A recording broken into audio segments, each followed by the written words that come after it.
Welcome, everybody, to a very special edition of Abby's Abode. I am honored to be here tonight. I don't get to be on the show as much as I used to, and I'm glad to be here. But we have all gathered here tonight because Jody, and I'm going to obviously let you introduce our special guest. Jody has talked to this man. He's been on our show many, many times before. So go right ahead, Jody, and welcome Kyle in, man. It's great to have him here. Yeah, obviously Kyle and I have become really good friends over the past few years. He's done several tattoos for me. He's a wonderful, wonderful individual, and I love him like family. So I know you guys are excited to see some of his unreleased artwork and hear some stories. So Kyle, thank you so much for being here again. We really, really appreciate it. No, of course. I'm happy to do it. Thank you for having me. Absolutely, absolutely. It's always great when Kyle comes in, and tonight is like I said, it's going to be a special night because you're going to hear some stuff that has not been necessarily talked about. You're going to see, like Jody said, some amazing artwork that we haven't been privy to see or no one has seen. So it's going to be really exciting for the fan base we have and Bray's fans out there. I know you're all excited to get going. So Jeff, I know you're with us too, man. Where are we headed here? Where do we want to go first? Well, I figure, I know Jody has a couple questions to give to get to Kyle shortly, but I know she had another shout out she wanted to give for today. So, Of course, it is a very special birthday today. As you guys know, we do a little segment called Caleb's Corner at the beginning of our show with somebody else I've been very privileged to get to know, Caleb Johnson. If you're new here and you don't know who Caleb Johnson is, let me educate you. He is a fantastic musician, singer. Go look him up. You won't regret it. You're welcome. So anyway, it is Caleb's birthday today. And also 2 years ago was the first time I ever met him, which is when that picture was taken. So it was on his birthday. So he is 33 years young today. He's still a baby. So yeah, he posted some beautiful pictures of himself today on his birthday. There's your birthday boy. Deanna saying he has a voice like butter. Yes, he does. I said, what did I say? Smooth like melted butter and sweet like honey. But yeah, wanted to wish Caleb a happy birthday. Can't wait to hear the new music he's got coming out in the next couple of months. Super excited about it. So happy birthday to Caleb. Awesome. That's cool. Happy birthday. Wow, 33. I can't remember 33. That's how old I am. I was just thinking that I don't Right? really remember 33. They're fading in the distance as we get older. Oh man. Cool. So what else do we have, Jeff? Anything else? That's it. You guys take it away. All right, Jody and Kyle, however you want to, wherever you want to start, go right ahead and we'll start where we want to go. Seven the pieces of art there. Like I said, I didn't have any real, point of reference. That's why if folks have any questions during the course of this, welcome to jump in with it. It's really just kind of it's all pretty scattered. Plus, there's what I have touched on in the past with you guys and what I haven't. So I don't quite remember all that. So you can kind of lead the way by any means, and we'll just kind of take it with a roll. Yeah, sure. It's always best to start at the beginning. So how did this whole relationship between you and Windham start? Well, in fear of repeating myself, but for those that may not know, really the initial meeting with him was as simple as reaching out in regards to tattoo for some of the tattoo artists by trade. And mind you, that was me reaching out to him, shooting the shot, I guess, as they say. I just reached out. I liked him. I loved the character at the time. I didn't know him, but I just that was it. It's kind of a whim thing, and lo and behold, he responded back, and when I started to discuss that process, and so that's what it started out as. And that was about, I want to say that was about 2017, if my memory serves. So, and the piece that we had set up for, we ultimately did not get to do at the time due to travel. I can't quite remember the story now, where he was coming in from. But either way, he was going to be late getting in, so we couldn't do it. But the the stencil, the tattoo design that he was going to get that we did plan for is something I did send over Yep. as well. He wanted to get a memorial piece for his grandfather, Blackjack Mulligan. And so that was actually just the top left there is kind of just a reference sketch. We kind of discussed it. I believe we were putting it on the side of his left calf, maybe, or whichever calf that he had. He has some tribal work around one of his calves. Windham does. So whichever the opposite leg of that was, I believe. So we were going to drop that portrait piece in that and do a American flag backdrop behind it. Somehow attempting to all do this in one sitting, but again. Unfortunately, it never happened. That's why you see the stencil still there. I actually found it in a drawer a while back. There you have it. So that was his first tattoo. We were going to work on, but it did not happen. And he discussed, coming back to it eventually, but it didn't work out. Wow, that's incredible. That's awesome. Look at the design on that. I remember Blackjack really well, watching him and stuff on TV. He was, and it's funny that he would have picked that because he's kind of, you didn't really have like you didn't necessarily have so much the horror type wrestlers back then, but you had darker characters, and he always kind of reminded me of the sinister villain cowboy type guy, and that's I'm sure what he was going for. So that's really cool that he would have asked for that, and of course being his grandfather, that's awesome, and that would have been amazing looking, I'm sure. Yeah. The conversation kind of dropped from there. We shared a couple of texts back and forth, but we weren't really revisiting it for the longest time. And I kind of I didn't know if that would ever come to pass to do the piece or not, but it was the next time we really talked was the first night that he sent all the very first references for the Fiend mask. I only discussed with him a tattoo design for a while. The conversation fell off for a few months, and then one night, like a Mack truck, he came in with. I remember you telling me that story.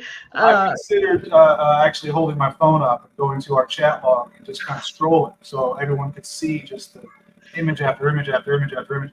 But then I realized it's the internet, and then people would just probably freeze still shots. And I'm not about it. So not going to do that, but I could. That's how it came in that night. It was just this flood of images. That's how it always was. But I'm sorry, Jimmy. That's awesome. So that had to have been when I think that was around the time when you were first on our show that you were telling us that he just was brainstorming like all these ideas with you, right? Yeah. Just the pictures came first.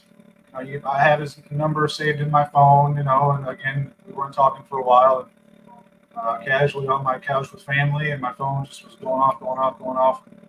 It was just, it said his number, but I didn't believe it was him because it felt like I was being spammed. All these pictures were showing up. And then in the middle of the pictures was something to the effect of, "Hey, bro, I'm going to call you." And then more pictures kept flooding in. So I looked at my wife and I said, "I don't know what's going on. I don't know." So it was, and then after that he called, and I was having a conversation. Wow. So he had an idea for a mask, and that was it. I started. Wow, that's crazy. Oh, look at that. Man, that's awesome. That right there looks, the new design or whatever they're calling it, the new Fiend or however we want to see it from the documentary. I mean, the mouth looks very similar to that with the skin kind of pulled away. And I remember you talking to us, the first time I think we talked to you too, was that the comic book with the Joker, where he had his face literally cut off, was a lot of what inspired this thing, right?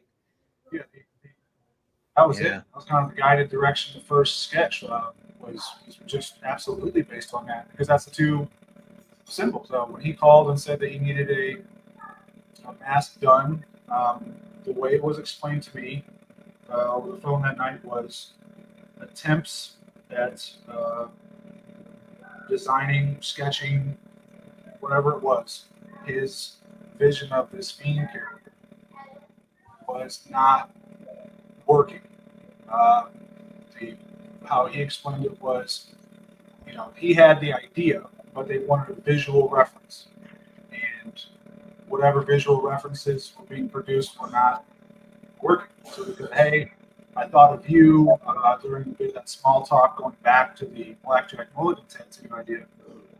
We got to know each other a bit just on, small things. And he knew that about comic books and illustrating and all that good stuff outside of tattooing. So he goes, hey, I had you in mind. I gave you, want to give you a call and go over this kind of stuff. I figured this might be something that he'd be into.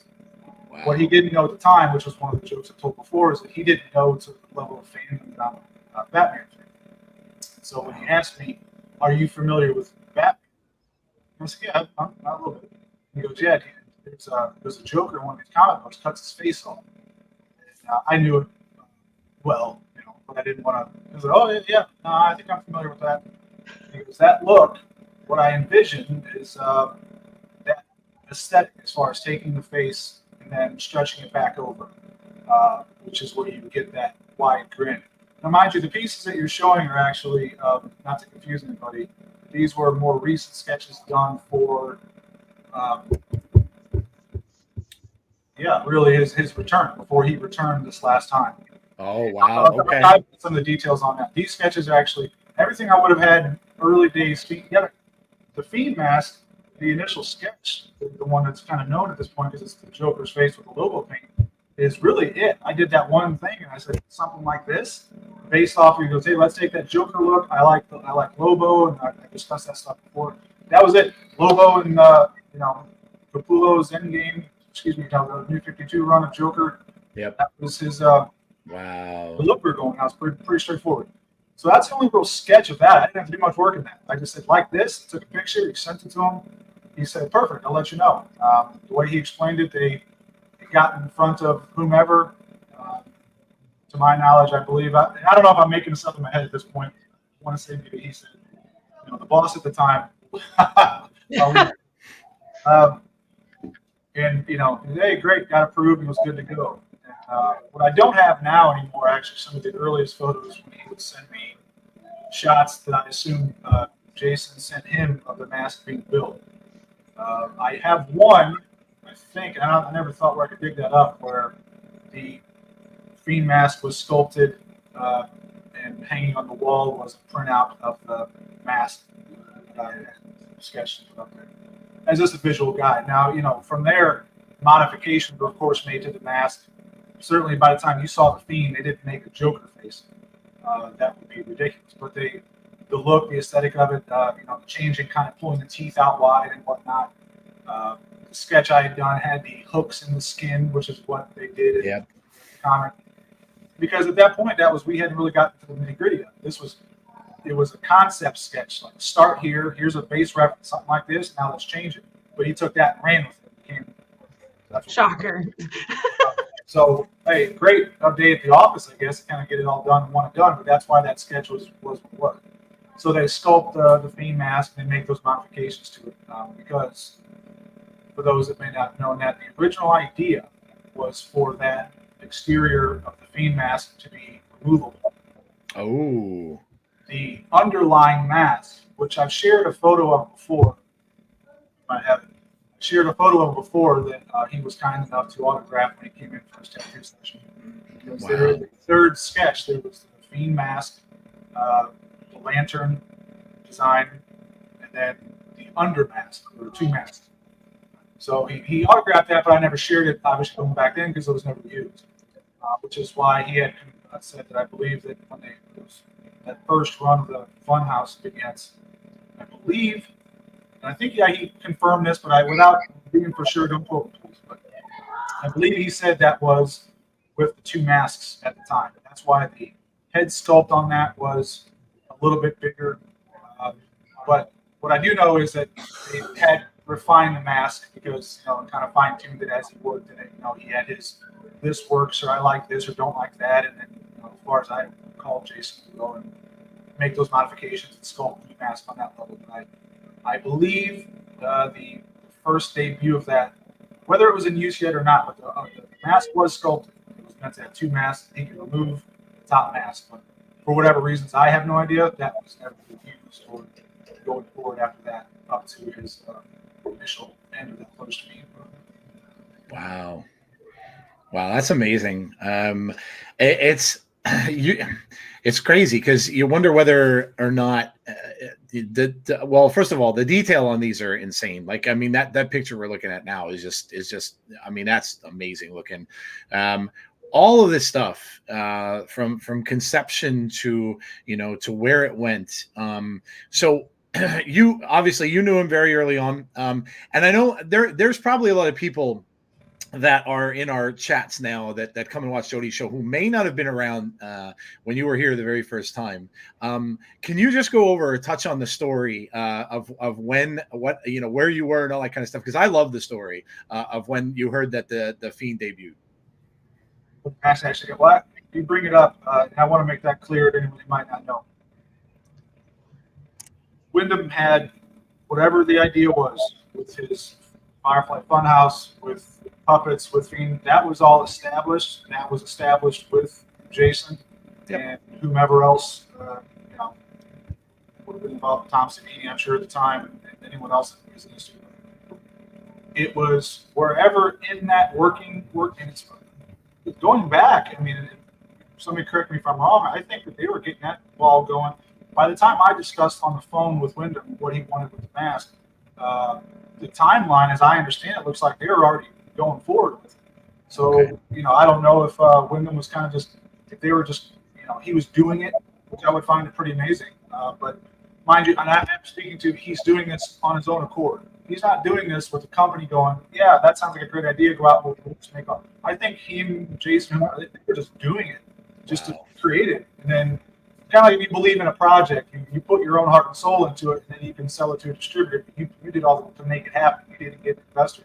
Passion project or something that very, and I believe that's what happened with getting that made. So, in the course of that, when you go to get this mask finalized, that's where something wasn't working out on that end. If something wasn't getting approved, he asked me. We matched up the Joker mask with the Lobo look, that initial sketch, and that was enough to get the green light. From there, they went and continued to make the Fiend as we come to know it, which was again those differences. And, because Windham would have his idea, he could express his ideas very articulately, but also very radically. And he was extremely detailed, but also very all over the place. He didn't quite. So I can see the influences of what he said in the way it was echoed artistically, like when Jason sculpted the mask. Things made sense that he would discuss with me, but he wouldn't put all that emphasis.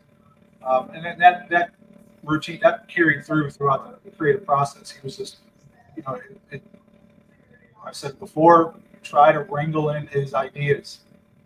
And some of it kind of touched on with the documentary people in the locker room that they shared, friends, whoever spoke to that. And a lot of people would echo that, and I would absolutely echo that as well. But he was just creativity was kind of, he couldn't wrangle all that in. It was almost like it was too much.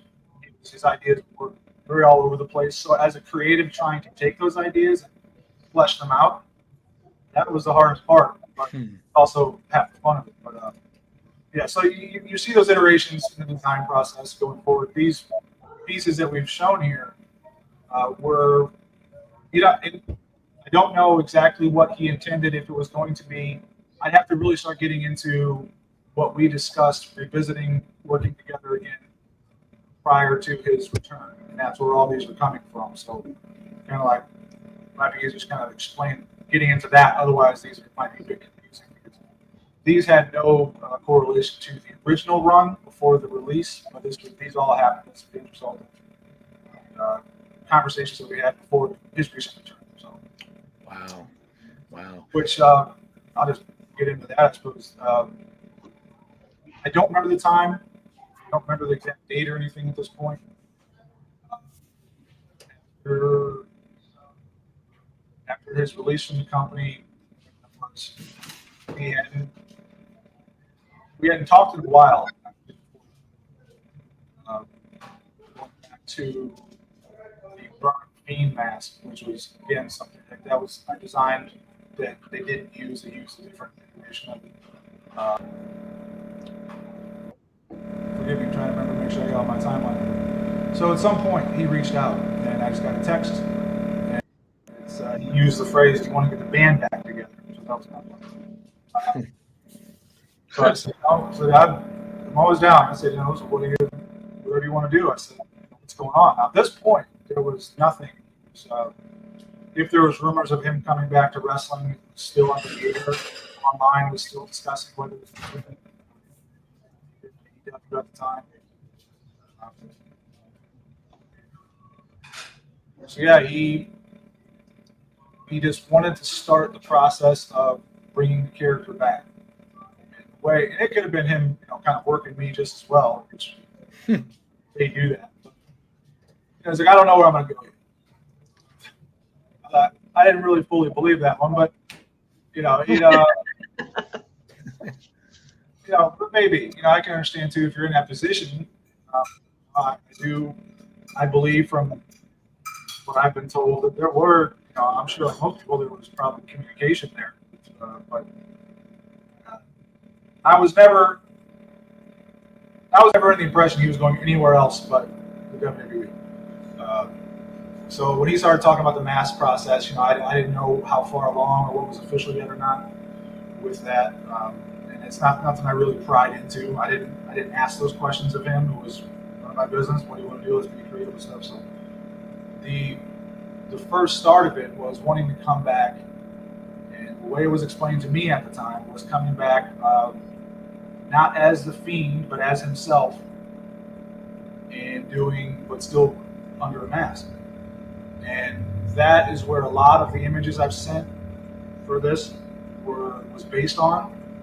Was going to be that when he came back. And of course, when he came back, he didn't have anything on, and then he wrestled the Pitch Black. Was that the first match he had back? Yep.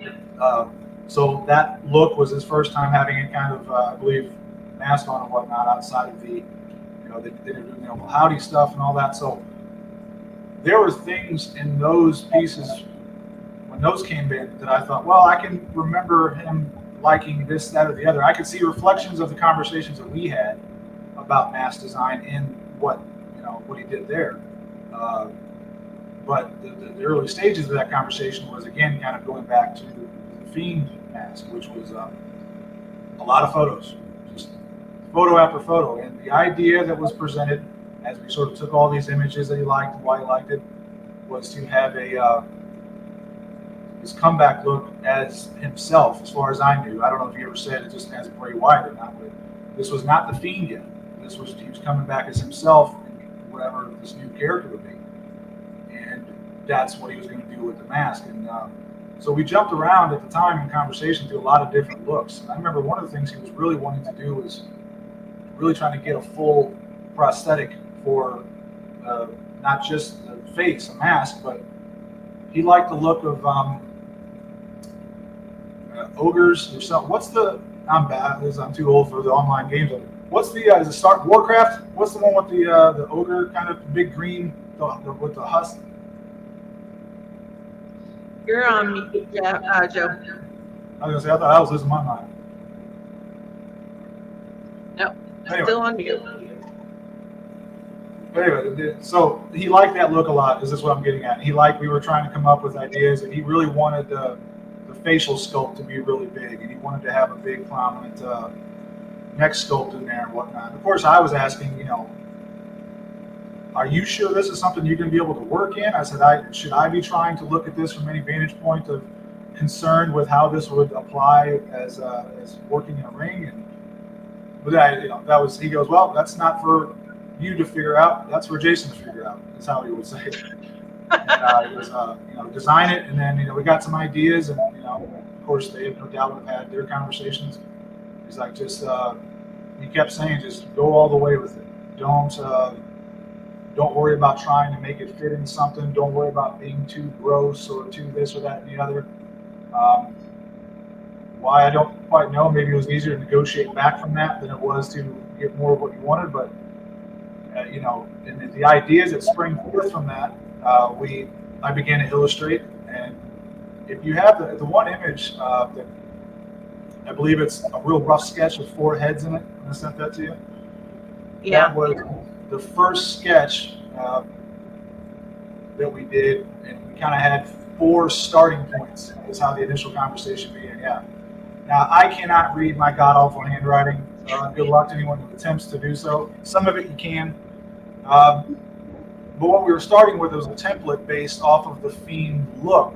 But mind you, this was still not designed to be the Fiend outright at the time. I know that sounds kind of crazy, but that's how it was explained to me.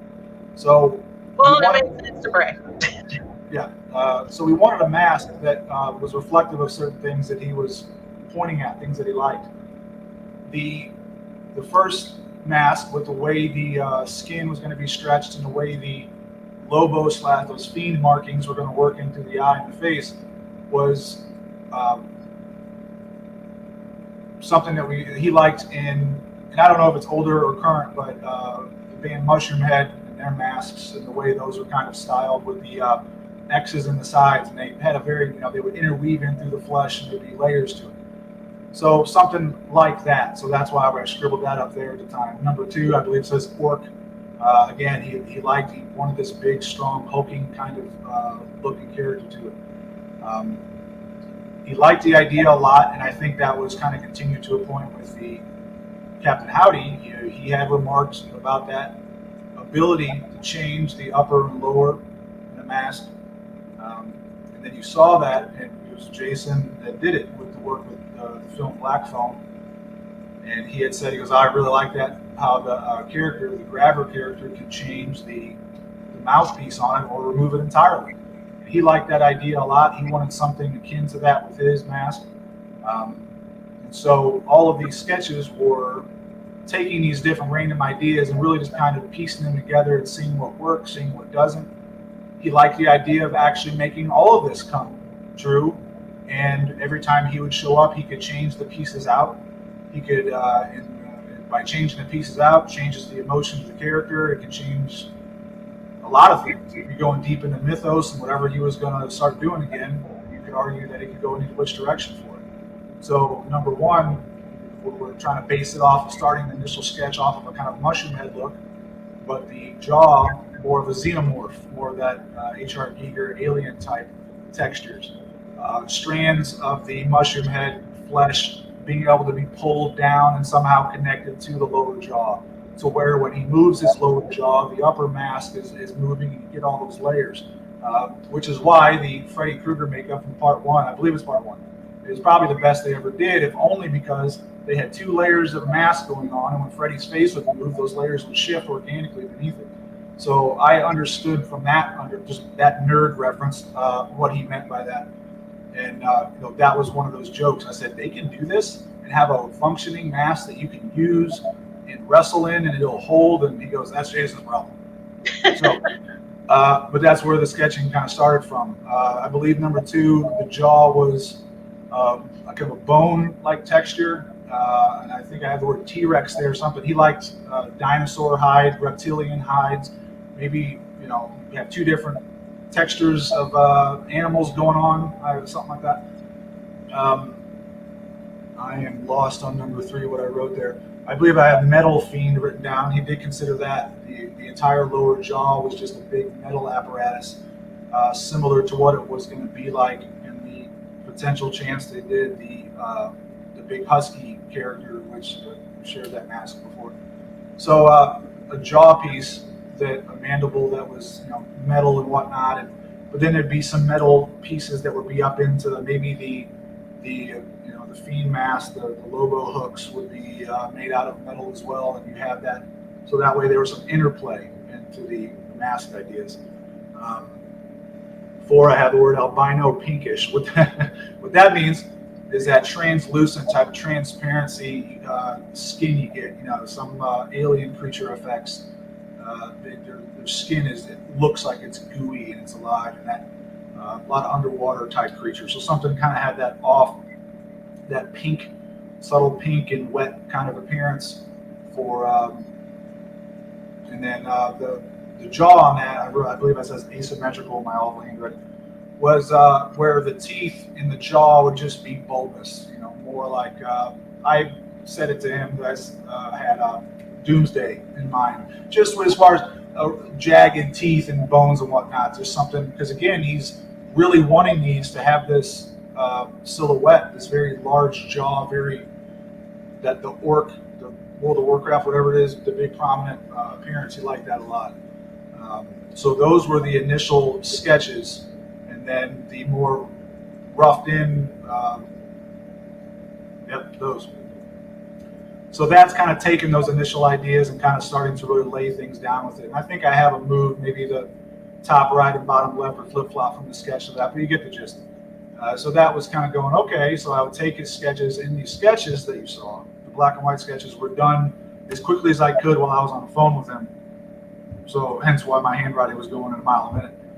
Being able to sit and then, have time with it and kind of, all right, I'm going to start playing with color and doing a little more digitally so pieces come out a little bit more clean and whatnot. But just had a base look of some sort of monstrous ogre thing. And again, crazy as it sounds, to his explanation, this was not yet a Fiend mask. He said after Robert played out, but when the Fiend came back, that's when he really wanted to take it and then go, off the rails with it.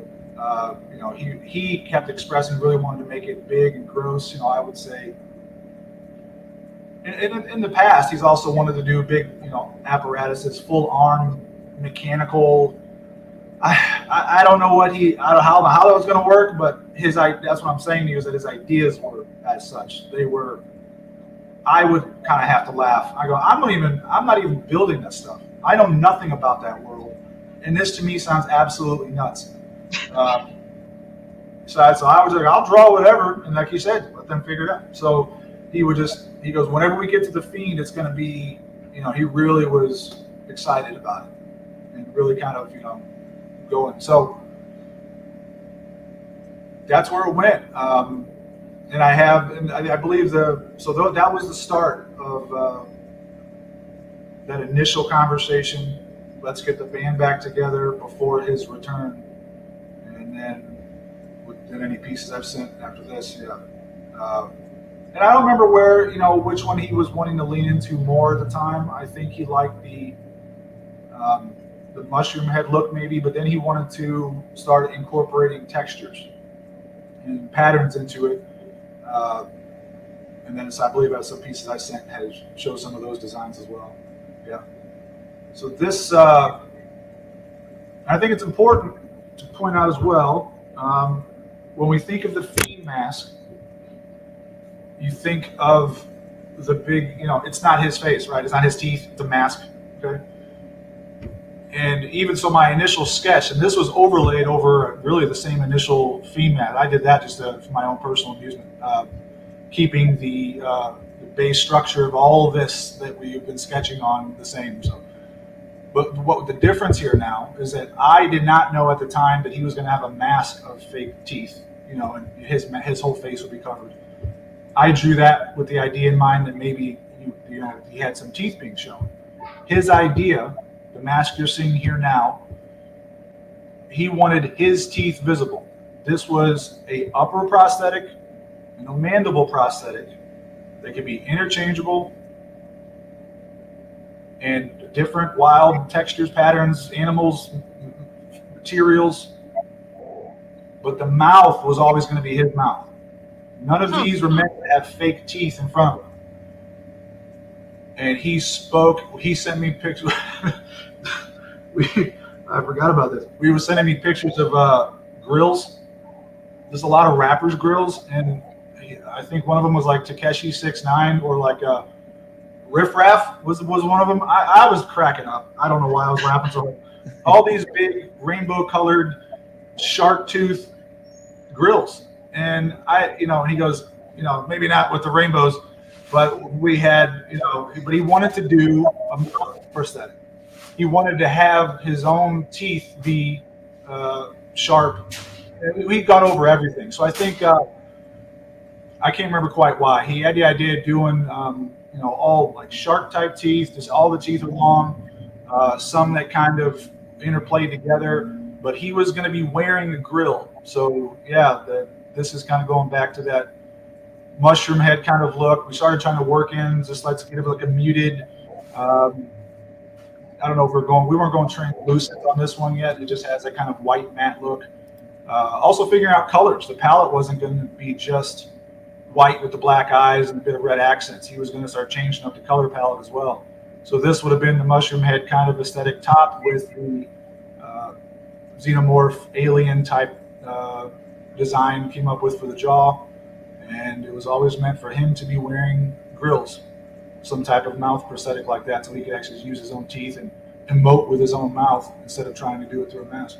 And I think when he did the pitch black match, I want to say, and you guys would know, right? I believe he had something. He was wearing something in his teeth on that match. So yeah, he had a grill on. Yeah. So where, by the time we did this and that conversation ended to what they did on TV, I have no idea, right? I can see though the connection between what we had discussed and these designs here were because he was going, let's stick with this. So we would kind of move towards that. And so the main, I think he was loving the xenomorph alien type as far as a starting point, I believe. He liked that idea the most. So we see that kind of, so this jaw here, another thing. Just this one's really based on, I think, even an earlier sketch of finding the same contours and shapes that the alien xenomorphs have from the film. I don't know if it's not meant to be striped, I believe, in the face. And I'll be honest, my layers doing this digitally and not labeling everything perfectly because you're trying to make so many different things with small minor iterations.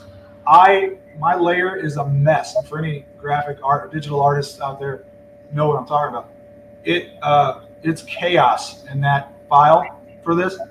So I did my best to piece these back together a little bit with different textures or different color palette that meant to go with such and such. But what I can say is that whatever the texture design, and he really liked, and if I think of it, I'll share it. There was a reason. There was something to do with the striations in that pattern. It wasn't Thanos or nothing like that. It was, but I don't remember what it was. But there was something that we were referencing with the texture pattern there. And he considered doing black on black, and then having the contacts be completely one color, completely white, completely red.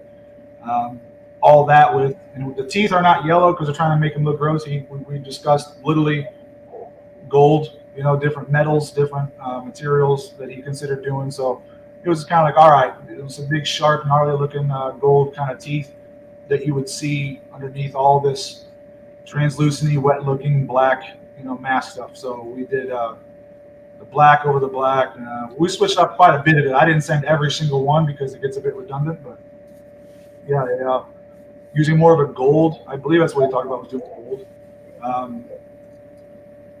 So I think that was the only real difference as far as that was just a palette change. I thought that was interesting. He really liked it. I don't know that it would have been something he would have ever really considered at all, but it struck him as interesting. So we had a lot of that. The main colors he liked. I wanted to stick with what we know, blacks and reds, but with that bringing in some of the golds and stuff because he's considered doing, green, kind of a reptilian fiend. Matter of fact, I think that conversation went back to the initial run because at that point he was starting to, wanting to try different things, and the storylines at the time past the debut of the Fiend. Well, I'll say I don't care anymore. They were terrible. He was the storylines that he was being put in were not the best for the character, and he knew that. And when we would have these points, there's a lot of conversations and ideas where he would hit me up, and then we would work really quick and have a design because he was trying to get in front of ideas that he didn't approve of, shifts in the story of what he created that were being, it's like you start writing a book and you got the half the book written, and then a publisher comes along and says, oh, we really like your book, but we're going to let our people finish it, or let us people go in there, let's make some modifications. Now that's a lot of work like this. It's understandable to a point, but that was his. I'm speaking to his frustration that he had, which is why he would go, man, I want to come up with this. I want to design this or that. That's why that husky, that big crazy husky mask, the leather facing mask existed.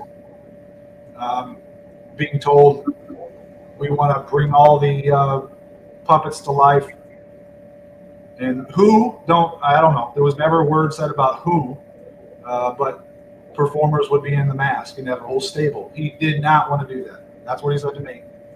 Did not want to do that at all. So as a as a counterpoint, he said, well, if you're gonna bring all the characters to life on TV, I should play all the characters. They know that it's me because this is not real. This is in my head, and it always was meant to be in the head. He got pretty frustrated when Seth showed up in the fun house. He's like, oh man, that's what, you know. And I imagine it's hard. You know, it's a pretty wild idea you're working with, and some of it I'm sure had to be wrangled in, even from a company perspective. This isn't a matter of the man's creative vision was just stifled out, but hey, you know, somebody's is going to be. There's a give and take to that kind of stuff. So, but I think the point is that he knew when things were working, when they weren't. No one shouldered that more than him. No one cared more than him about that. If people weren't happy with what was going on, he carried that hard. I've heard him tell me that. I've heard it in his voice. The emotional weight of it, the emotional weight of like all the time through the pandemic. And I was one of those people, like many. I was texting him like crazy after the Cena bit from that WrestleMania that year, the cinematic thing that it was that I don't think has been reproduced well since that first one. That to me was my jaw was open the whole time. I was having a blast watching that. We had a big super get together in my living room. My baby at the time was sitting there watching it with me. She's like, my people that they got to meet Windham when we did the tattoo. It's like, hey, that's him. So we're all watching it together. It was wildly creative. That was the coolest damn thing in the world. Everyone seemed to echo that. I mean, I'm sure people didn't like it. Who cares? By and large, people had a good time with that segment. It was amazing. When I hit him up and said, wow, that was really fun. I was like, that was such a clever way to get around that and to do that character. And you got to use this bummer of a COVID thing, but you got to make a movie which helps this character, because I was fortunate to know a part of, or get into his head a bit in these conversations. You get to know that this idea, this passion he has for it, deeper than what gets to be shown on television. So I get to be excited for him and say, that's rad to see your vision come to life like that. And you took this scenario and made a great thing out of it. And kudos to John Cena and everyone else involved who supported it. I believe that was the case, and everyone had a good time with it. But to tell him all that, his response was, dude, are you sure? I was like, I don't know why you're asking validation from me. But what he meant by that was, not me, but what he meant by that was he didn't have the fans there. As a performer, they don't have what the live audience gives. He had no reason to think that worked out. Like, you get to see the finished edited product. You get to watch a movie where it's in slow motion. You get to watch the emotion on a character's face and the wonderful soundtrack and the sound effects and everything else. But can you imagine that day that actor just standing there while a bunch of people are staring at him and they're going, action, cut. And you have to act that with none of those cool things. In his mind, I imagine making that madness, standing in front of a giant fist from SmackDown, doing the NWO goofiness and all that. That had to feel probably insane to do. I don't know, but I hope he had fun doing it because it looked fun. Yeah. But if you are a performer, that might have been really scary. I don't know. I'm speculating based off where he was at. I fully admit that. But he was not in a place of thinking that was awesome. He was very concerned that people wouldn't like it. So that to me always just spoke to the passion that he had for it and the desire that he had for it. And when it comes to the mask stuff, somebody's coming in and he was passionate enough that he apparently speak his mind. Well, I always understood it. He was known for that. I talked to other performers who, through conversation, would say, hey, I'm gonna reach out to Windham. I think he'd know what to do, because to that performer, Windham had a reputation of standing up for himself and doing what he needed to do. And I think that's valid to know that if he didn't agree with it, all accounts, he let you know he didn't agree with it. And he protected what he was passionate about. He protected his creation. It's a big damn deal as a creator. That I know. So how could I argue with that? How could I tell someone he's wrong for doing that? So there's a lot of getting in front of those mask designs and saying, somebody wants this. So he was always there with a counterpoint to say, well, I'll try this then. And, so we did a lot of those little small flare-up ideas that were designed to, deflect against any ideas that he wasn't a fan of. But plenty of things that did never come to pass. But yeah. Wow, that was an amazing journey there. I can remember when we first saw that match that you were talking about, and how cool it was. We were all sitting there like our minds were just blown after we watched that live on our channel, and thinking like how. But from your standpoint and from thinking about what he thinks, I can 100% understand what you mean, because it would almost be like, I would think, acting on Broadway in front of no one, which would probably be, for a lot of people that are actors, terrifying, because you're just not used to that. And the fact that came off as what it was. And I even think after that was over, and at least some of the things that we saw from our standpoint and on our channel, some people, it seemed they had to watch it 2 or 3 times, because they watched it through the first time and they're like, this is kind of weird. Like, I don't know what's happening here. And then after a while, they're like, wow, this was brilliant. That's crazy. And the sketches are just like unbelievable. Just so, like you were talking earlier about the Lobo thing, and of course I know that well, like the character from the comics, and then of course the xenomorph, the alien type looks, with the wiring and all that stuff. They absolutely amazing, man. I miss him dearly, and I wish to this day he would have gotten a chance to do something beyond wrestling, like whether it's in movies or whatever the case might be. It would have been brilliant had they been able to do that in a story somewhere that aired either in a movie or on TV. I don't know, but it would have been brilliant. And I can remember Jeff and I and Jody talking about even doing like graphic novels, like a comic book, a longer book. It's just. And the artwork you've done is just amazing. You can see how exciting and where he was going with this next iteration. And nobody really even thought that the Fiend was coming back. He even said when he returned, when he was wearing, like you referred to, the black phone type mask, he even said himself that he was done. I'm done with the Fiend character. I remember him doing an interview. I can't remember who that was exactly who interviewed him.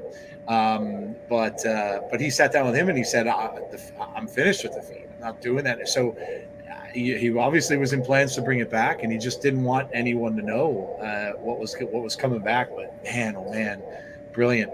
Absolutely brilliant. This one here, actually, that goes back to the first run. That was something. I think I had too much fun sketching on that. There was no need for this to go this far in the completed big colorful. I didn't put that. This would have been after kind of what I just spoke to, wanting to start coming up with different Fiend characters, and I was pretty jazzed to discuss that with him, because I would bring up, I was like, man, what people don't really do much anymore. I mean, Triple H was always a character, they would do it a lot. I geek out over the big, grandiose entrances for the big match fights. You'd see that a lot, even in Japanese wrestling as well. They'd come out with some pretty elaborate, entrance gear and stuff like that. And whatever. I always liked that, and I would bring that up to him, and he'd go, oh, yeah. He always wanted to. And I don't remember exactly what, but he said, if he keeps moving forward, but there's some evolution of the Fiend stuff. I think I kind of spoke to that maybe before. But he would come out with a big elaborate entrance thing on, not just coming out carrying a lantern. It would be he'd have some sort of animatronic stuff he could control on his body. I mean, again, ideas that I don't know, how that would ever work out. I couldn't say, but he had the ideas, and this was he wanted to make. It was pretty kind of like a red dragon, red devil Fiend, I believe. He wanted a red Fiend. That's what we called it. We just kind of had it, assigned the title of Red Fiend. And I had another sketch too, I think, but it wasn't anything. It was basically just another riff on this. He liked this jacket. He talked about using it for the Husky, if that ever had to come to pass. He described it as the Bane coat from Dark Knight Rises, just but all black. So there's a big, massive collar on it, and that was it. And he goes, I want like this, like all teeth going out. Was it the same Fiend mask? He goes, yeah. And so it's just that's just an overlay. That's just Killer Croc reference, actually. So that's what I was just fun with that when I go like this, because at this point I think I've done. At that time, there was a handful of things that we had sketched because the hey, let's try this. He had another idea. He would throw another idea out there that we would have to, sometimes hurry up, according to him, and get done. And then, I'd send it off, and then, nothing would ever hear from it, and things didn't change on TV. And if I wasn't hearing him straight away, I wouldn't bother him. So there's a lot of that, like what happened and why, or I have no idea. He would just hit me up. He needed something done. We'd work it out, send it. And that was that. A little bit ago, you had that just stock image of him next to Alexa Bliss, that sketch there, which I shared the mask stuff, I believe we did for Alexa. Again, hey, we got to get some stuff done for Alexa there. That was just, you can say, can you kind of design her gear? And I said, I'm not a gear designer. I wouldn't even know where to start with something like that. I said, just kind of keep it something that matches you. And so the initial idea, paint scheme-wise, was, he just said, just keep it the same black and red. And then he wanted to do this. He liked the facial patterns and textures from, is the movie Doomsday? Boy, it's on the tip of my tongue. I'm sure somebody out there knows it. Doomsday or something. It's like a kind of a post-apocalyptic type movie. And the female character in that film has these tattoo markings wherever they were on the eyes and down the nose. So there's another sketch. We've shared it a previous time. Alexa, I believe, with the markings. I think I have. Yeah. And then there was the mask, which he wanted like that porcelain doll.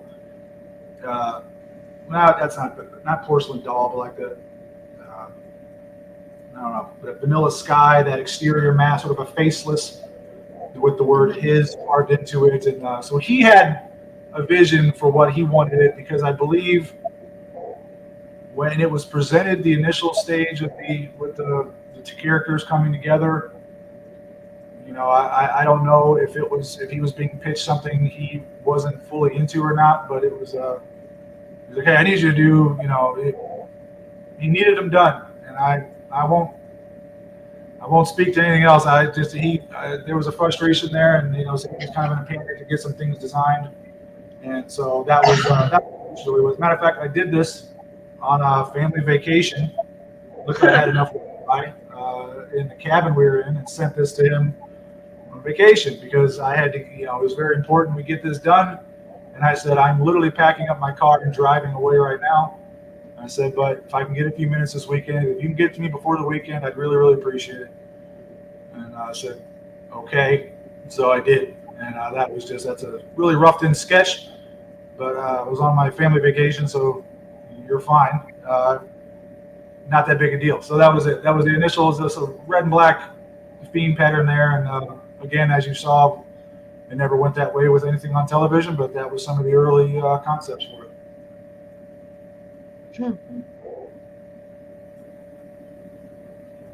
You're on mute. You're on mute, Joe. Yep. There you go. Now I'm good. Sorry. my wife was clinking some dishes. The red or the lizard one that we saw earlier. I love that. I saw some people in the chat were talking about so many comic book references possibly there, with Carnage almost like a symbiotic type of look to that. Obviously the lizard as well, the scales, like you were saying, Killer Croc. He must have been a big Batman fan with the Joker and Croc and all that. That's fantastic. One of his favorite shows was. We talked about the original movies, and some of them are pretty campy, but I love the original Swamp Thing film. Heather Locklear and whatnot back when. And as a kid, you don't care that they're corny. Like as a kid, I didn't care that the Adam West, I didn't see it as corny. I was a kid. So I thought it was like, that's Batman. I didn't care if it was all the cornball stuff. So naturally in '89 when Keaton comes out, that was life-changing, but there was I had no reason to think it was corny. So the Swamp Thing movies back then were cool, but I don't know. I never saw the show they did. I did that early run when DC had their streaming service. I think that's when they did it. They had a Swamp Thing television show that got canceled. But when I understand critic reviews and stuff, like people actually really enjoyed it. It's pretty dark, and one of those people was Windham. He loved that, and I was like, oh, I go, really? I've seen the pictures of it. He goes, duh, it's really good. So, I know he wanted. I told him, I said, well, why don't you do a Swamp Thing variant to the Fiend? Can you imagine if you just changed up the color palette, made stuff green, and you started? Man.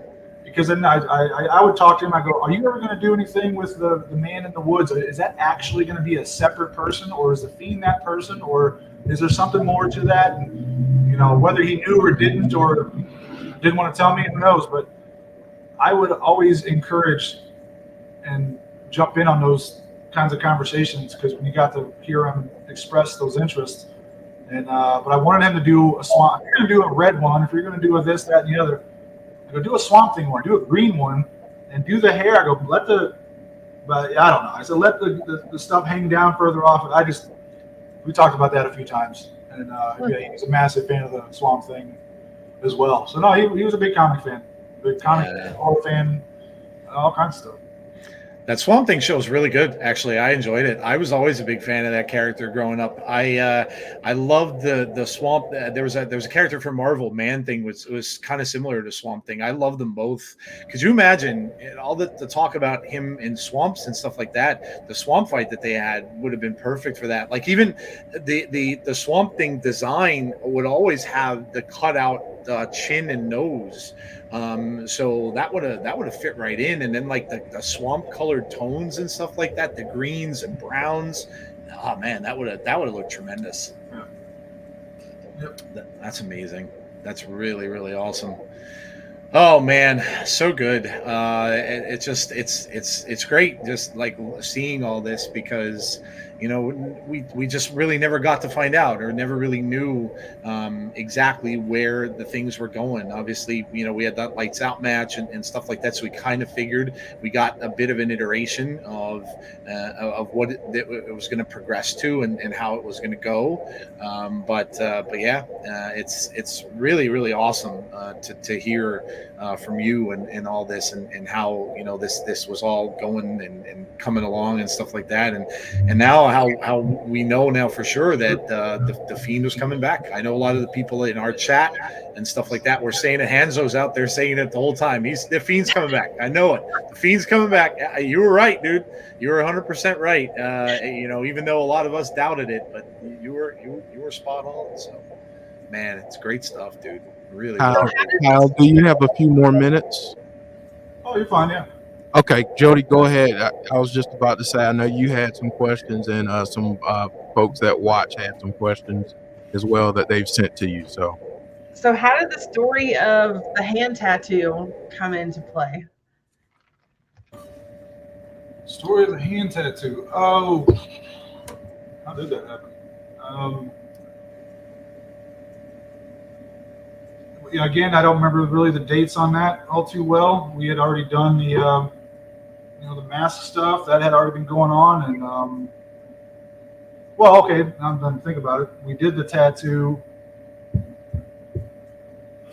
handful of days before he won the belt at the Saudi shows at the first Crown Crown Royal. Whatever it's called. Crown Jewel. Crown Jewel. He won that. He won the championship that night with a fresh tattoo on his left hand. So, yeah, it was the Sunday before that. We came in, talked about doing the tattoo. I really don't even think he knew for sure what he wanted until like last minute. He goes, "All right, I think I'm gonna do this. Yeah, that's how it was. It would never really planned out. He had an idea. He knew he was going to commit to get a tattoo. He hadn't told me really what yet. I had to be like, can you please let me know a little bit? I'd like to maybe have this drawn before you get here.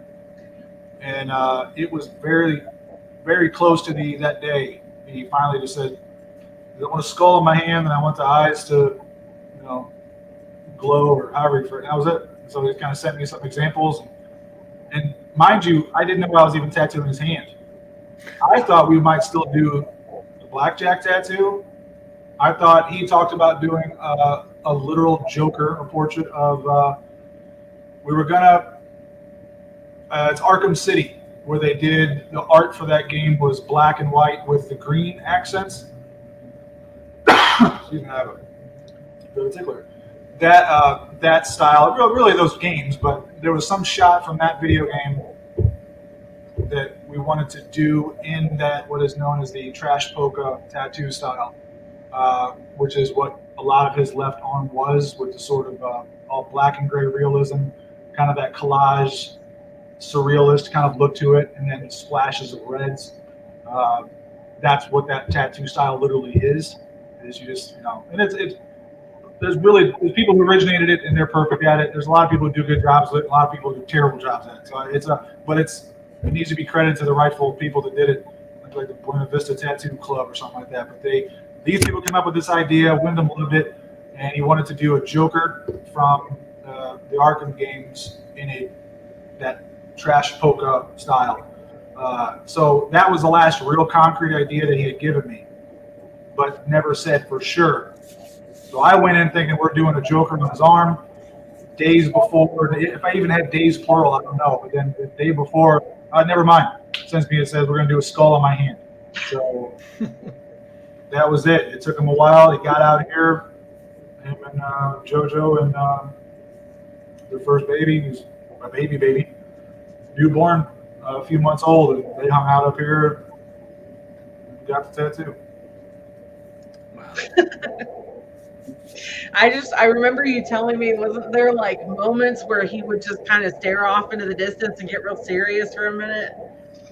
Yeah, just everything about him very down to earth, extremely kind, all that. There's nothing, Windham wasn't a weird guy, but at one point in time in that conversation, we were talking about something with character stuff, and I had said something about the Abigail character or what it is. I didn't ask who, but he was talking about it, and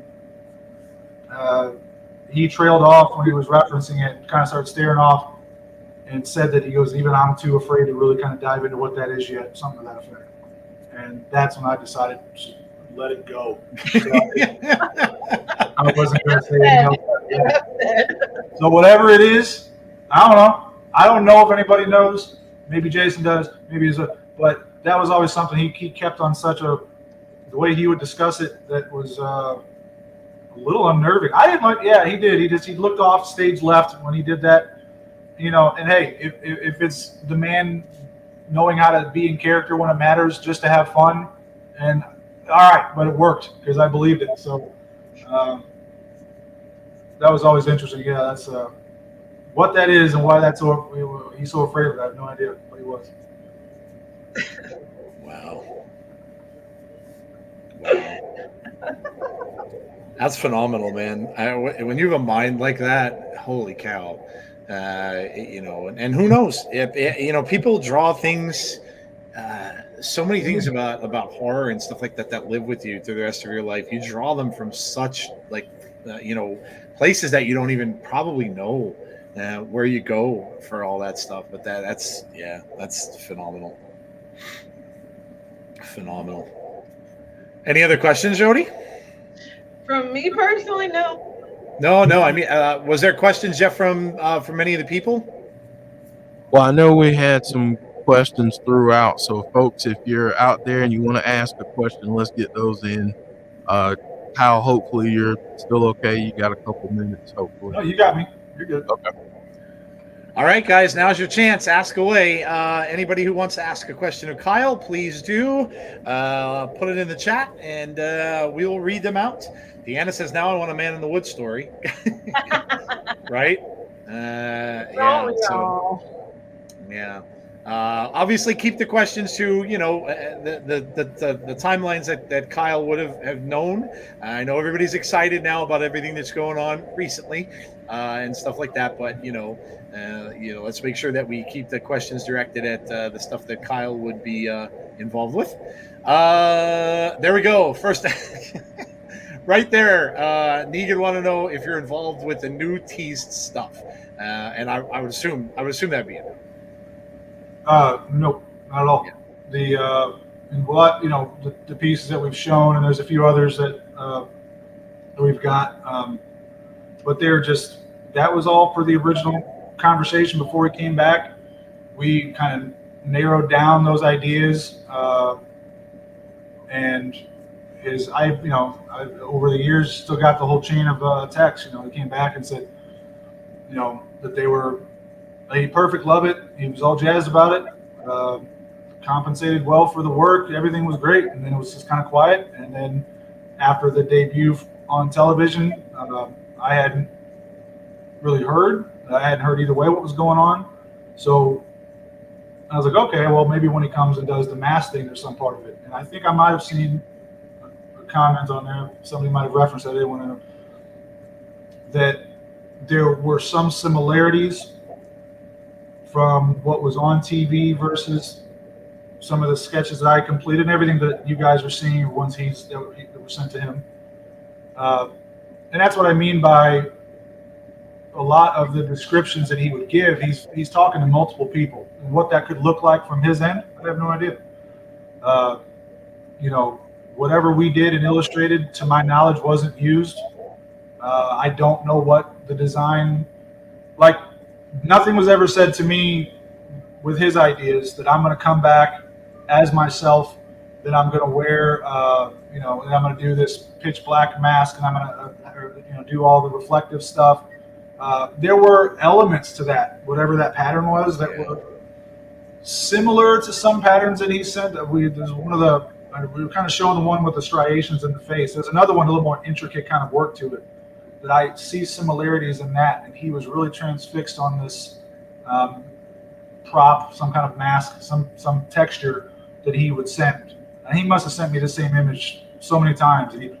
So you kind of learn with him when you start seeing this, like, all right, well, states where he really feeling this look here.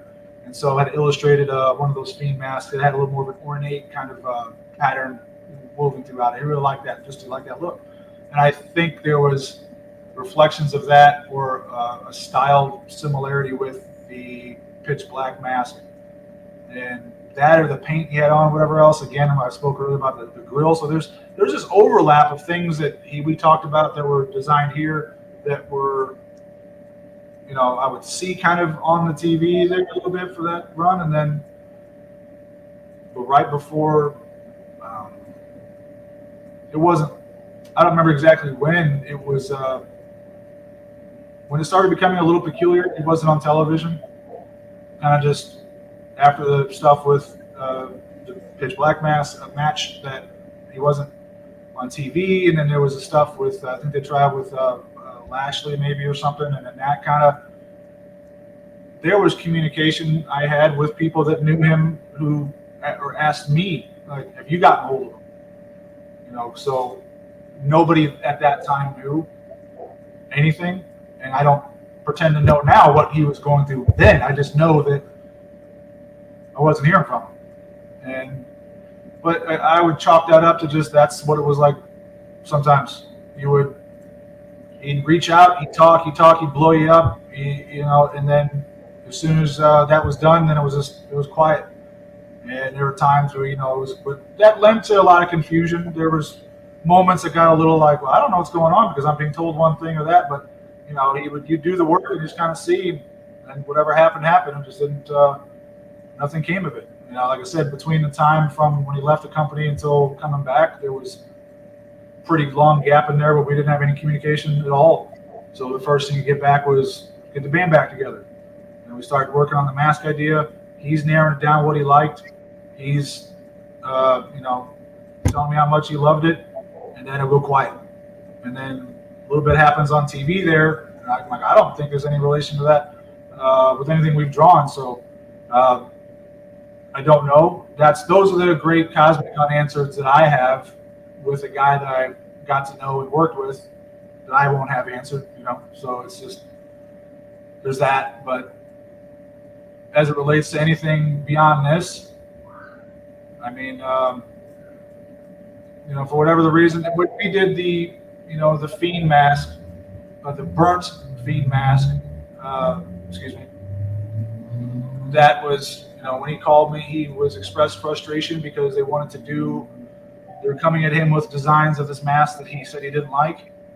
And that's why he called me up. Hey, can you get this done? I had 2 hours to get it turned in before Raw was over, so we could get it in front of who we need to get in front of. And I did it, got it done. I texted him that night, said, would it go okay? He goes, hopefully, don't know. And then that was kind of the last we really heard about it. And then when the mask came out, it was even Windham that sent me the shot. And I was like, oh, they used it. But I'm like, that doesn't look like what I drew. That I was like, but okay. And then it was a confusion after that. And then, drop communication there. And there were some admittedly stressful times with trying to get things sort of figured out. But, up until the pictures that we've shared here, that was the last real correspondence that we had. And we shared one more text after those were done. And then after that, neither myself or a handful of others were hearing from because we didn't know what was going on. So that's a hard part. But anyway, not to get super serious. And I see that I've seen some Uncle Howdy related questions. Uncle Howdy, this rumor of Uncle Harper, I've seen. Those names I never heard come out of his mouth to me when we talk. I'm 99.9% sure of that. So if that's unnecessary too, there was never discussion. Maybe that was already finalized over here. That was already done. What he was talking about with me was something else. It could be for something else. I don't know if he liked what we had done together. He was very excited about it. I don't know if something then gets to the next phase of decision making and then someone shuts that down. That seems to have been a reoccurring issue at times. So I don't quite know where all the stuff that we designed kind of ended on their end of things. It's it'd definitely be frustrating, but I don't know. I'm sorry, I don't know the Uncle Howdy stuff or where that necessarily comes from in the storyline. I don't think we ever really discussed that at all. The conversations were pretty hyper fixated on just the look of the mask. It wasn't about getting into this current story so much. I mean, there were some things, but just in the way of coming out with the mask, he wanted Bray Wyatt to have an interchangeable emotion.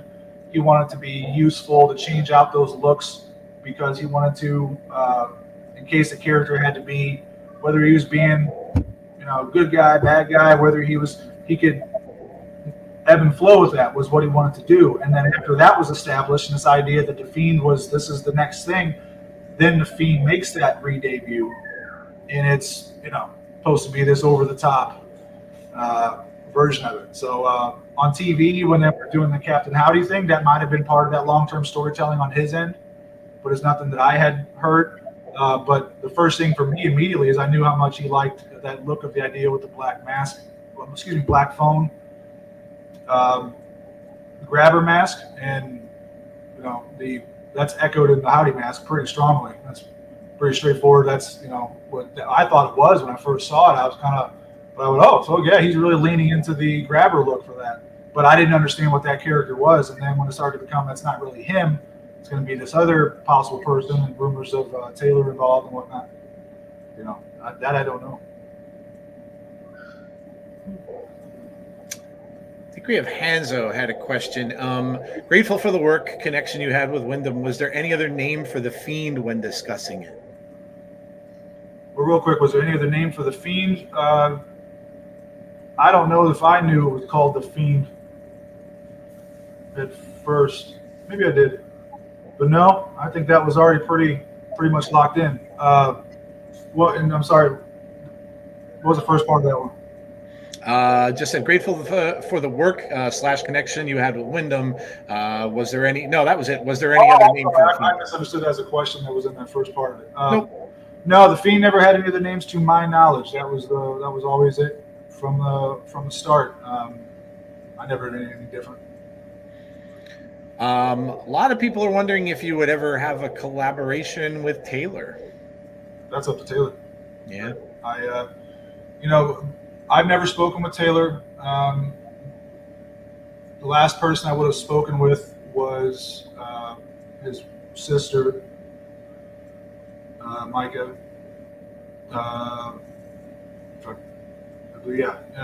That was a little before, leading up to Russell. Maybe it was about January, February, March earlier this year. She asked if I would be willing to do her and Taylor and mother and their parents all wanted to do a little memorial tattoo idea for them, and said, "Would you be willing to do it?" So of course I would. Being an '80s kid, I couldn't lie. Like, I get to tattoo IRS. That's fun. So we talked about it initially. I said, she asked if I was going. She assumed I was going to WrestleMania. Followed up again, offered. I said, "What if we flew you up here? Would you be able to do it, or would you do it, or something like that?" I said, "Sure. Let me know what you want to do." And we didn't formulate anything after that. But so I've never communicated anything with Taylor, and now I haven't talked to really just Windham was the only person I've talked to directly in relation to any of this stuff now for quite a few years. Like I said, a few conversations with his sister, and that didn't work out for the tattoo, but now it's been it. I think we've kind of heard this from you before, but Negan Mox wanted to know what your reaction was to seeing the Fiend on TV for the first time. For the first time? Yep. So my first time seeing it, I saw a photo. The only thing I did have a bit of he did send me a photo of him just standing in the set at some point before the debut ever happened, and it wasn't a great photo, and it never stuck. I remember he did it, but it never stuck with me. I don't know what I thought, but I remember before seeing the vignette, the description is nuts, and I didn't know. I was like, "This it's children's. You're doing what with puppet?" I didn't get it. And I was, the mask thing, the visual, doing the cool. Like, I understood all that, but what he was doing, it made no real sense to me. And I thought, well, I hope it works out. It sounds crazy. And we hadn't really gotten to the deeper stuff yet. We hadn't talked that far yet. But to actually see it, which I was at a concert that night. My wife and I were at Tool. I had come back to St. Louis. We're at the show, kind of spotty reception inside the venue, and after the concert was over and start kind of getting some, catch a connection a little bit, I was getting messages from people I knew, comments online, various, just about this. Something happened with this Bray Wyatt thing, and I was like, I don't know what was going on. I couldn't refresh my phone, but the text had come through from him telling me congratulations, and he said that we changed wrestling forever, which I thought was a bit over the top to say at the time, but not me. But what he did, yeah, I think so. I think he did. I think he changed wrestling forever. How many, that's a whole other conversation. But yeah, so it was to come out of a visceral experience, and it's my wife who's a massive Tool fanatic, not myself. To anyone who thinks that makes me cool, it doesn't.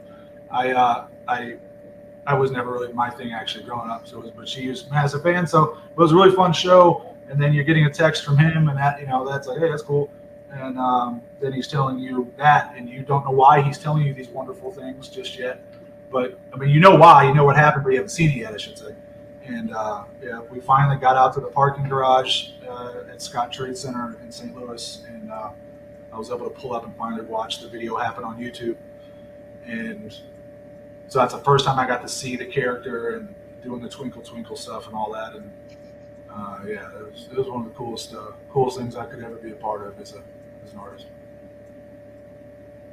And, I had mentioned, when we saw the documentary, I think you were the first person I messaged afterwards, and I'm like, you were noticeably absent. And I wasn't okay with that. It was a beautiful documentary, but I know, immediately, well, we need to get Kyle his flowers. So we have always, appreciated you on the show, love all the work that you done. I know all the hard work that you did with him. So I'm glad that, you were able to come on and be able to talk about your experiences with him. I do appreciate that.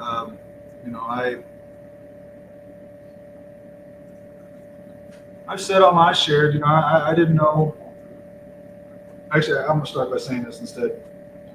I've taken there's been a lot of very kind words shared over the years from fans, and I've always been the first to make it's very clear what my involvement was in this process. I've had plenty of people reach out and say, hey, can you make me this mask and whatnot? It's like, I did not make the mask.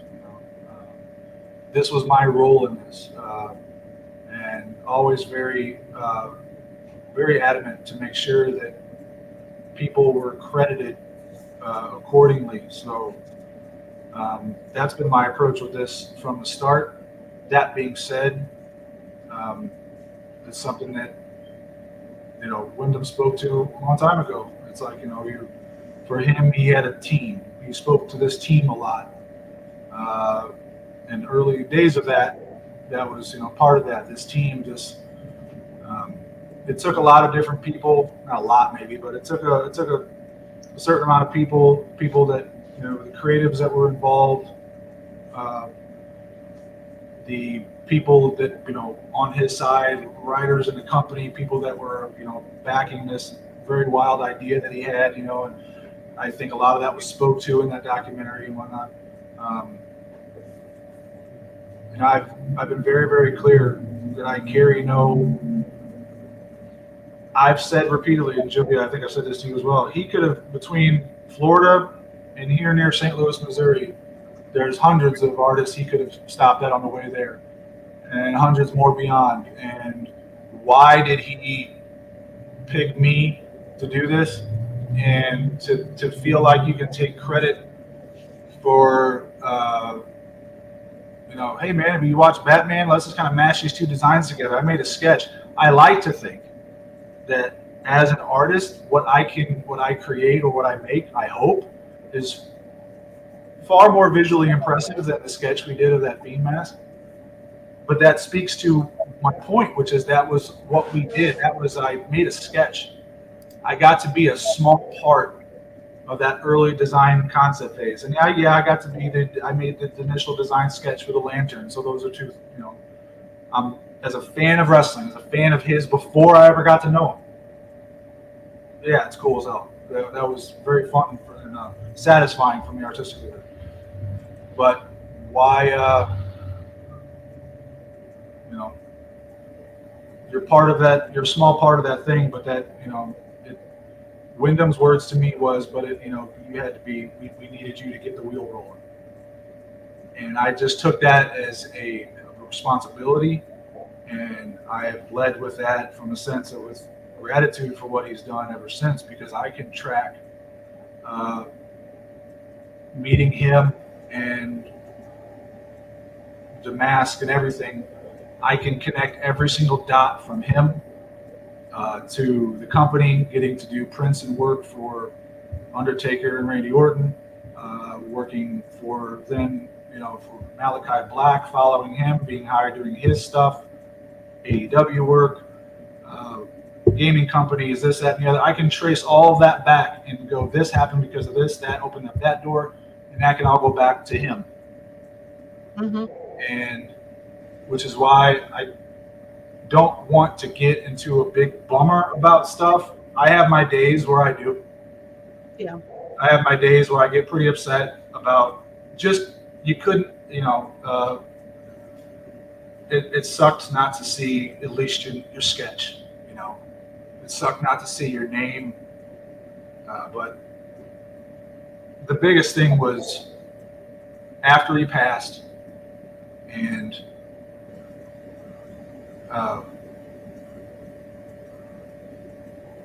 hearing the rumors of reading them about, they would start producing some merch for his family and whatnot, and which they did. And then I think their tag is Sam Hain or something that does those. And by the way, I'll just say it because those four of them, right? The shirts they've come out with since.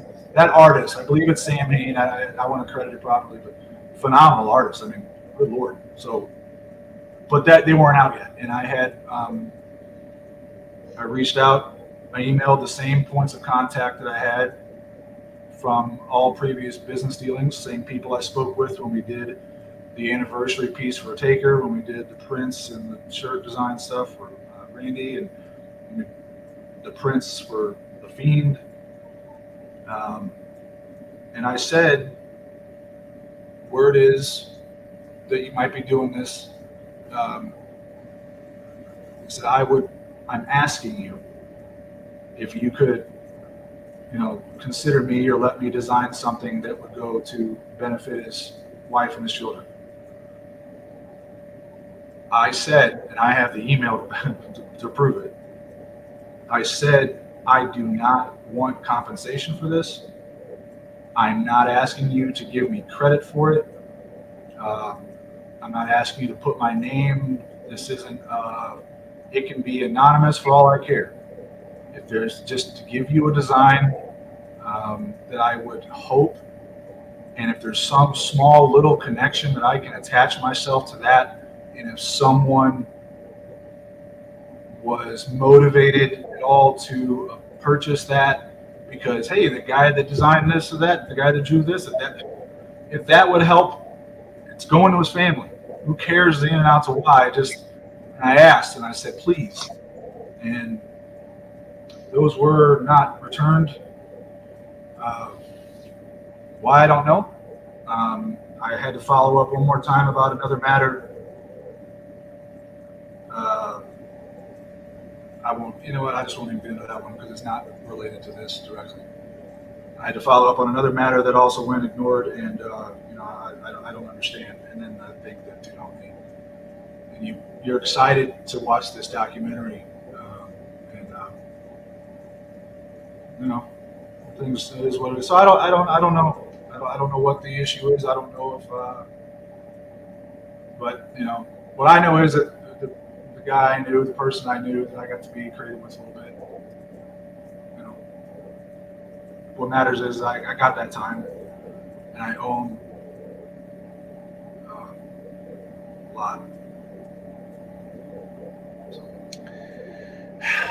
Yeah. Well, I'm sure that everybody is going to, realize and know your part in this. So people have watched our show and things sure absolutely will. Going where you kind of went there, Jesse had a question for you as well. What was your favorite memory with Bray?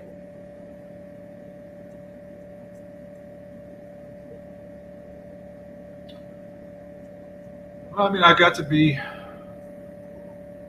I think when we first met was certainly pretty exciting just to kind of be in that, to meet that aura for the first time, to be pulled backstage, because it was after that tattoo that didn't happen. Unfortunately, they still had the Raw in St. Louis.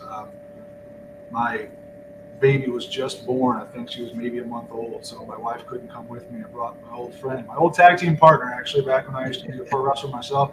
That's not a joke, but we also don't need to discuss that anymore either. So anyway, I went with my old tag partner, brought him, and he said, "Oh, we'll come out and send you to see the match." And so it was up towards around the main event, so the match was going on, and he had somebody come out and pull me off to the back to the stage there. And he popped his head out, and he just had the dreadlocks were just all up in his massive. I didn't know he was that tall. He was already around Brody and Eric on TV and Luke Harper, and he just compared to them, he looks smaller, and he's so. And I spoke to this before. He's so massively wide. He's a wall. And so you take a guy who seems squat compared to them, and he's built like that, and it makes him look wider and shorter than he is. But to actually be in person, you're kind of shocked by how not big like that you think he is. He's just an absolute, just a bigger sized guy. Very, very imposing. And the hair and the whole aura of it. But he was extremely, extremely kind and sweet to us, and you're trying to play it cool, walking backstage with him. I was they were fortunate to come out to the ABODE show. It was just at the pay-per-view, and got to be taken back. And same principle thing. And I've joked, I don't need to be in these places. It's I'm not I'm not going to be the guy to bother performers and talent, but I'm walking backstage with this. I just met Bray Wyatt, and here he is walking me through the backstage area, passing by all these talents and whatnot, and you can't help but just be like, holy cow.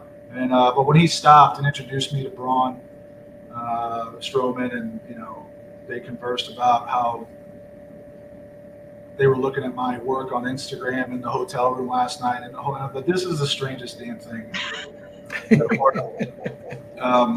Then to go stand at the gorilla position and be in everybody's way, just blocking all the 8-woman main event that just happened, and ducking and dodging talented Michael PSAs. He dresses just as ridiculous in person as you think he does, and it was great. He was just really, really sweet, and then we came out to get the tattoo, of course. So any chance to actually you meet someone and you just met them, but from the moment you met that person, every time you converse with them, you are made to feel, no matter how awkward you feel, no matter how uncomfortable you feel, nervous, all that, he is the type of person that makes you feel extremely calm kind of right away. He kind of has a way to, and you just kind of echo the same things you heard about the guy.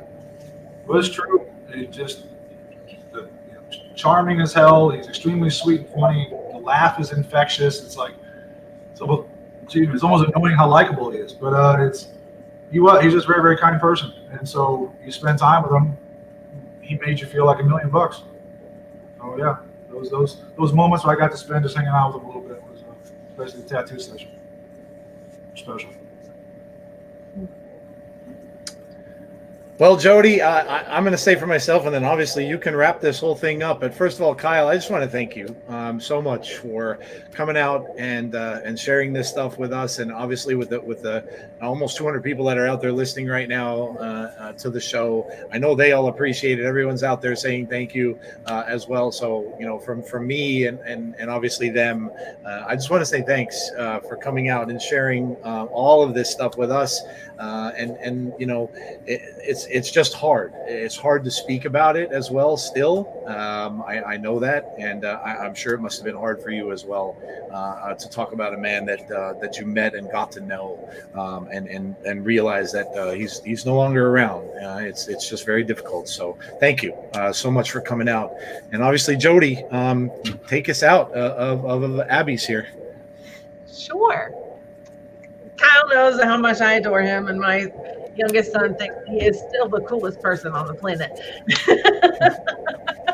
So, my dude. We love Tell him I said hi.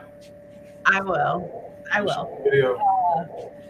So yeah, we love you here on this channel. You know, you're family to us, and you're welcome anytime. We appreciate you sharing some unseen art and sketches, and you know, giving us a little bit of insight into the kind of man that Wyndham was. And you know, it's the kind of man that everybody says the same thing, that he was just, there wasn't anything not to like about him. So I hope that all of you guys enjoyed it. Thank you for all your questions, and thank you, Jeff, for doing a great job behind the scenes. The mystery man is still with us. Thank you, Jeff. Yeah, for putting everything together. And thank you for inviting me. I don't get on the show much anymore, I know, because of my schedule and stuff, but I appreciate you having me come out because I really enjoyed hearing all of this and seeing all this. So thank you, guys. I sure appreciate everybody's time. And I real quick, I know I see a lot of the comments and statements. I'm terrible with the chat room jazz. Just I see everything everybody's saying. It's you know, I just want to say thank you so much for everyone's kind words, because I've said it before. It's not pandering, because it doesn't. It's just the truth. I've said this to him, and he knew it too.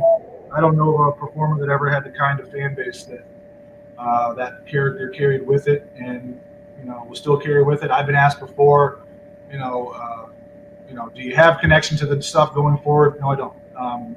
And I've been, you know, some people don't ask if I liked it. It's like, if his family and his ones, that's what they're going to do with it, then you know, it's.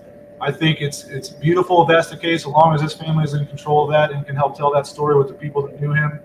As long as it's his story, then I think it's awesome, and I think any fan of his should support that.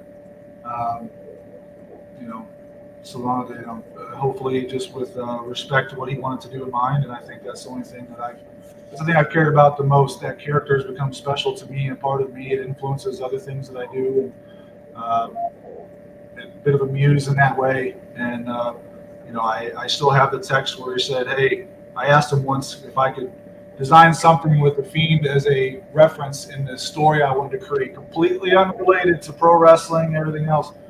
And not, you know, you obviously with the copyright stuff you can't. He goes, but you know, his thought was that world that we've built with the Fiend stuff is it's yours too. I can't remember how he said it. You're part of this too, or something. And I've always taken that part of it to heart. I got to know that, and that meant the world. And you know, I hopefully, you know, hope to keep that going on some way, shape, or form. And if I do, you guys will be the first to know. We appreciate it, man. We appreciate you. I'll stop talking and rambling. I know I'd be long. No, man, we could go for another 3 hours. But yeah, thanks for coming on, man. We always appreciate you being here, and I love hearing all the backstory, and I love seeing the art and all of that stuff. I think it's phenomenal, and you are amazingly talented at what you do. And so, man, if you guys are in that area, you know where you should be going to get a tattoo. So that's absolutely amazing, and thank you so much. He's done 4 for me, so. You are absolutely always welcome. Anytime you want to stop in and visit on Abby's, for sure. So thanks, guys, for coming out and listening. Those of you who came out to check out the show tonight, we appreciate all of you. Make sure you come back and join Jeff and, of course, Jody every single week right here on Abby's Abode. They do such a tremendous job, and I'm sure they're going to be doing stuff going forward that's going to talk all about whatever is going on now with all of this and Howdy and whatnot. So make sure you tune into the show every single Tuesday. And as far as what we've got coming up, we've got TNA next on Thursday, and then our Between the Ropes show on Saturday. So, guys, thank you so much for coming out. We really, really appreciate it. And thank you to Kyle and obviously to Jeff for doing all the behind the scenes wonderfully like he normally does. So, guys, have a great night. Please stay safe. Be kind to one another. And hopefully we'll see you all on the next edition of Abby's Abode. Have a good night, all.